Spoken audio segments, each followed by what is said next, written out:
લક્ષ્ય ન્યૂઝ, એક નજર, એક લક્ષ્ય. ધારી તાલુકાના ચલાલા ખાતે રક્ષા શક્તિ ગર્લ્સ હાઈસ્કૂલ ખાતે પર્યાવરણ પ્રત્યે જાગૃતિ લાવવા અનોખું અને પ્રેરણાદાયી આયોજન કરવામાં આવ્યું. ધારી તાલુકાના ચલાલા ખાતે આવેલ રક્ષા શક્તિ ગર્લ્સ સ્કૂલ ચલાલા ખાતે પર્યાવરણ પ્રત્યે જાગૃતિ લાવવા અનોખું અને પ્રેરણાદાયક આયોજન કરવામાં આવ્યું હતું. શાળાના દીકરીઓને ચકલીના માળા તેમજ પાણી માટેના કુંડાનું વિતરણ કરવામાં આવ્યું હતું, જેથી તેઓ નાનકડા પક્ષીઓ માટે સંવેદનશીલતા વિકસાવી શકે અને પર્યાવરણ સંરક્ષણમાં પોતાનો ફાળો આપી શકે. આ પ્રસંગે ભારત સરકાર દ્વારા સન્માનિત મહેશભાઈ મહેતા, શીતલબેન મહેતા તથા સંત શ્રી ડૉક્ટર રતિદાદાના માર્ગદર્શન હેઠળ આ અભિયાનને વિશાળ સ્તરે આગળ વધારવામાં આવી રહ્યું છે.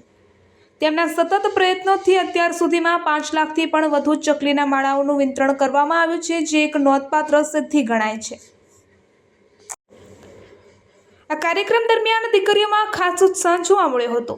શિક્ષકો દ્વારા પણ બાળકોને ચકલી જેવા નિર્દોષ પ્રાણીઓનું સંવર્ધન કરવા અને તેમને સુરક્ષિત વાતાવરણ પૂરું પાડવા માટે પ્રેરણા આપવામાં આવી હતી. આજના આધુનિક યુગમાં ચકલી જેવી પ્રજાતિઓનું અસ્તિત્વ જોખમમાં મુકાઈ રહ્યું છે, ત્યારે આવા પ્રયાસો પર્યાવરણ માટે અત્યંત જરૂરી બની રહ્યા છે.